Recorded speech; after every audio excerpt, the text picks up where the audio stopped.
감동의 시간입니다. 아침 예배로 하나님 앞에 함께 나가겠습니다.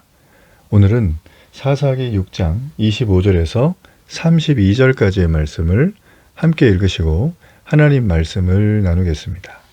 그날 밤에 여호와께서 기드온에게 이르시되 내 아버지에게 있는 수소 곧 7년 된 둘째 수소를 끌어오고 내 아버지에게 있는 바알의 제단을 헐며 그 곁에 아세라상을 찍고 또 이 산성 꼭대기에 내 하나님 여호와를 위하여 규례대로 한 제단을 쌓고 그 둘째 수소를 잡아 내가 찍은 아세라 나무로 번제를 드릴지니라 하시니라. 이에 기드온이 종 10사람을 데리고 여호와께서 그에게 말씀하신 대로 행하되 그의 아버지의 가문과 그 성읍 사람들을 두려워하므로 이 일을 감히 낮에 행하지 못하고 밤에 행하니라. 그 성읍 사람들이 아침에 일찍이 일어나 본즉 바알의 제단이 파괴되었으며 그 곁에 아세라가 찍혔고 새로 쌓은 제단 위에 그 둘째 수소를 드렸는지라 서로 물어 이르되 이것이 누구의 소행인가? 하고 그들이 캐어 물은 후에 이르되 요아스의 아들 기드온이 이를 행하였도다. 성읍 사람들이 요아스에게 이르되 내 아들을 끌어내라.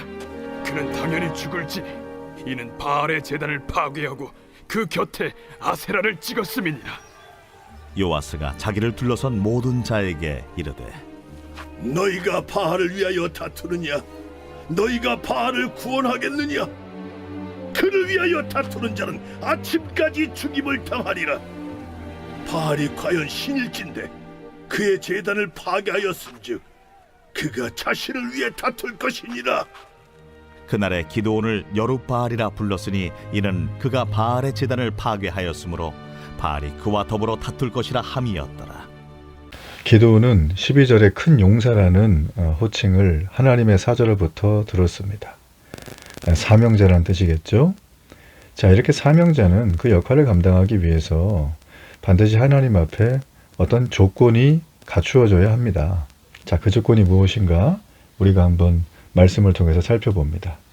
오늘 26절까지의 말씀을 보면 그에게 필요한 조건 첫 번째는 하나님 앞에 거룩함을 가지고 살라는 것입니다. 자, 하나님께 예배하지 않는 사람이 하나님께 용사는 될 수가 없죠.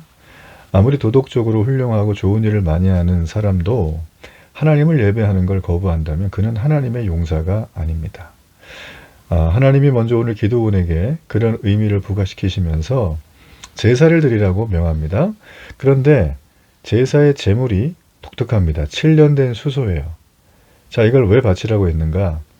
레위기의 제사 규례를 보면 이 수소를 드리는 제사는 가장 큰 헌신을 표현하는 제사입니다. 그런데 기드온에게 요구되는 제사에는 한 가지의 명령이 더 추가가 돼요.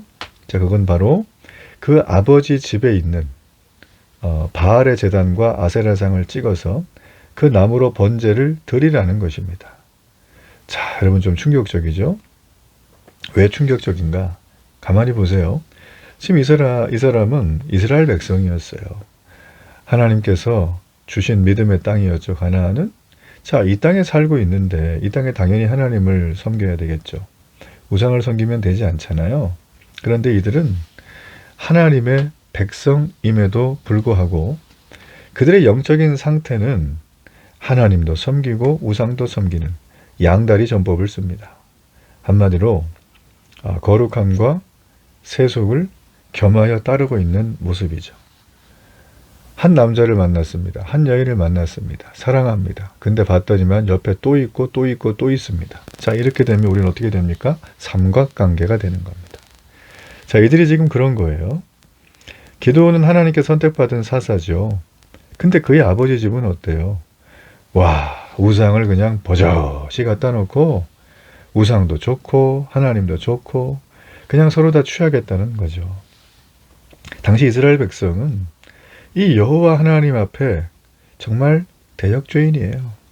지금 이런 미디안의 압제가 오게 된 거 우리가 벌써 살폈죠. 그런 어떤 역사적인 정황이 이미 있습니다. 이들은 어떤 신앙이었는가? 하나님에 대한 절대 의존 신앙이 아니라 자기에게 좋은 거는 다 가져다 쓰는 범신론입니다. 오늘날말로 혼합신앙이라는 것이죠. 하나님과 세상의 양다리를 걸친 자는요, 결코 하나님 앞에 쓰임받을 수 없어요. 쓰임받을 수 없을 뿐만 아니라 아무리 뭔가를 추구하고 이뤄도 거기에서 만족을 못 찾아요. 여러분, 하나님만 섬기는 거룩함, 이게 절대적인 필요 조건입니다. 자, 그리고 30절까지의 말씀을 보면은 기도원이 우상을 파괴를 해요. 예. 말씀대로 행하는 거죠. 긴가민가 하면서. 근데 기도원이 혼자 한 게 아니고 10명의 종을 데리고 해요. 자, 이거 보면 당시에 그는 사회적 지위도 좀 있었고 그 집안이 좀 나름대로 이렇게 부자 소리 듣는 집안이었던 것 같아요. 자, 그럼에도 성읍 사람들이 너무 두려웠어요. 왜냐하면 우상을 이렇게 정리하고 끝내는 걸 볼 때 언제 하죠? 밤에 하잖아요. 자, 그만큼 그 지금 이스라엘 백성들, 미디안을 얘기하는 게 아니고 거기에 있는 이 이스라엘 백성들의 문화가 그냥 모든 어떤 이스라엘 백성들이 우상을 섬기고 우상 숭배를 하는 것들에 전혀 거부감이 없는 거예요. 우리말로 담배 찌들듯이. 담배 찌든 사람 옆에 가면은 그분이 담배 피지 않아도 그분한테 나는 묘한 담배 냄새가 있어요. 그죠? 예. 그건 아주 그냥, 그러니까 우상에 찌들어 있는 거예요. 이런 얘기를 하는데 갑자기 제 코앞에 제 이 담배 냄새가 나는 것 같은 그런 느낌을 경험해요. 자, 어쨌든 우상을 숭배에 찌들어 있는 그들의 모습이 27절이죠. 자, 이 우상은 지금 어디 있냐면 기드온의 아버지인 요아스의 집에 있었어요. 성읍 사람들은 이 일을 누가 했냐 적발해 냅니다. 그리고 이 기드온의 아버지인 요아스에게 아들을 죽이라고 요구를 해요. 자, 지금 이 내용이 좀 너무 재밌죠? 자, 이들이 하나님이 아니라 바알을 절대적으로 섬기고 있다는 걸 보여줘요. 이들이 정상적이었다면 하나님의 은혜를 기억하는 에브리데이 묵상과 복음이 삶이 되는 삶을 살았다면 이들 이렇게 반응하면 안 되죠. 잘했다. 내가 하지 못했던 것 때 정말 당신의 아들이 기가 막힌 일을 했군요. 우리도 그렇게 따르겠습니다. 이렇게 나와야지 분위기가 좋고 그림이 아주 해피엔딩인데 지금 이들은 전혀 반대로 가죠. 그러니까 이 시대에는 하나님의 백성이 무늬만 있었던 거예요. 교회를 다니는데 교회만 다니지 세상의 영향력은 전혀 주지 못하는 교인들이 넘쳤던 시대라는 것입니다. 오늘날 모습과 비슷하지 않습니까? 여호와 하나님의 백성, 하나님의 택한 자, 하나님이 건져서 믿음의 땅에 천신만고 끝에 다 들여보내가지고 하나님이 다 세팅해 줬는데 지금 이들이 보인 모습은 어때요? 배신이죠. 옳은 일은커녕 자기 뜻대로 그냥 하는 거예요. 시간 지나면 잊어먹고 참 이걸 보면서요 정말 저의 모습을 봐요. 많은 신앙인들의 넘어짐의 모습을 본다는 거예요.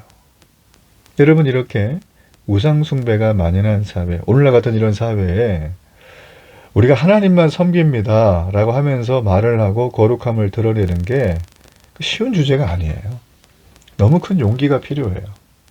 어느 교회에서 내가 만약에 이렇게 선포하고 결단을 했다고 하면서 막 얘기를 하면 그걸 여러분 액면 그대로 받아들이면 그 교회 상태는 건강한 건데 어떤 분들은 너 잘났다. 자, 이렇게 속으로 얘기하겠죠. 겉으로 교양이 있으니까 얘기 안 하고. 자, 그런 얘기를 하는 어떤 분위기, 또 이게 옳다고 여겨지는 신앙 공동체라면 참 재고해야 됩니다. 그게 왜 그렇게 됐는가. 여러분, 신앙의 싸움이라는 건 사실 옳고 그름의 싸움도 있지만 내가 삶으로 어떤 선택을 하는가의 싸움이 더 중요해요. 사람들은 식당을 가도 메뉴가 다르잖아요. 나는 백반, 나는 된장찌개, 나는 돈가스. 그걸 가지고 이야 저 나쁜 우상 숭배자 이렇게 얘기는 안 하죠. 그렇죠? 예. 근데 문제는 교회 와서도 그런 식으로 한다는 거예요. 하나님을 나의 아버지로 믿고 그리스도 예수의 구원의 은혜를 동일하게 경험했다고 하고 우리는 영적 가족이고 한 공동체고 우린 천국 가서 볼 사람들이고 이런 얘기를 하면서 정작 어떤 신앙의 오퍼레이션, 신앙이 드러나는 어떤 삶을 살아갈 때는 제각기 붙드는 사상과 체계가 달라요. 나는 이런 쪽에 더 마음에 드니까 이쪽으로 더. 나는 이런 쪽이 더.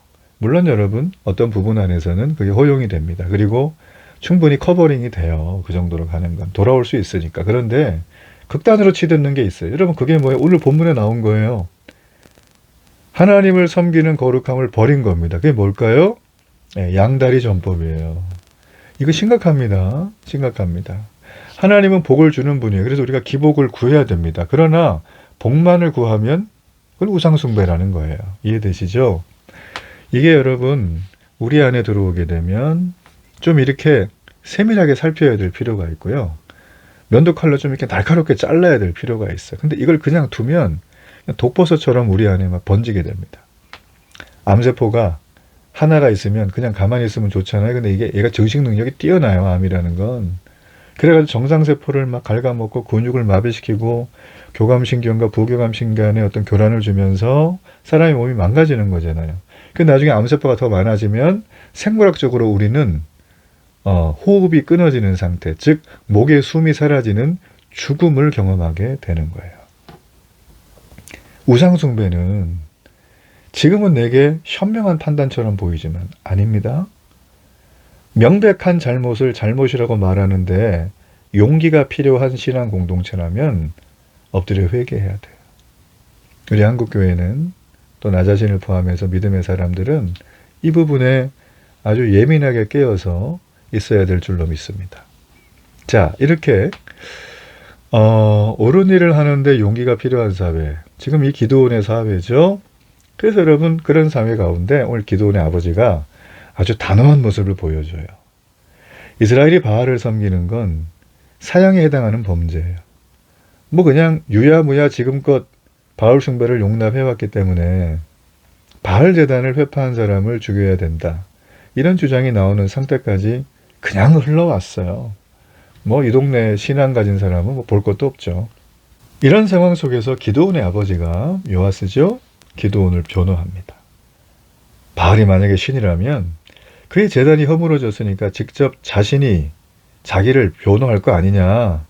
바알이 그러니 사람들이 나서서 바알을 구할 필요가 없다는 얘기를 31절에 해요. 자, 이 일로 인해서 기드온은 별명이 붙는데 바알과 맞서 싸운다, 다툰다, 변호한다. 그래서 여룻바알이라는 별명을 갖게 됩니다. 여러분 우리는 언제나 서로를 용납하며 살아야 되죠. 그러나 진리와 비진리의 구분이 필요할 때는 정말 예외적으로 하나의 태도가 필요해요. 그건 바로 단호함입니다. 진리와 비진리를 구분하지 않는 자는 진리의 하나님께 쓰임 받을 수가 없어요. 여러분 이해가 되시죠? 우리는요 이 세상을 나이브하게 살아서는 안 됩니다. 그저 나 하나 잘 되는 거 여러분 그거는요 저 무당들도 하는 거예요. 네. 종교가 갖춰지지 않은 사이비들도 샤머니즘도 그거는 추구해요. 여러분 기독교가 그 정도 수준 아니에요. 우리는 뭡니까? 하나님이 세상을 통치하신다. 하나님이 세상을 회복하기를 원하신다.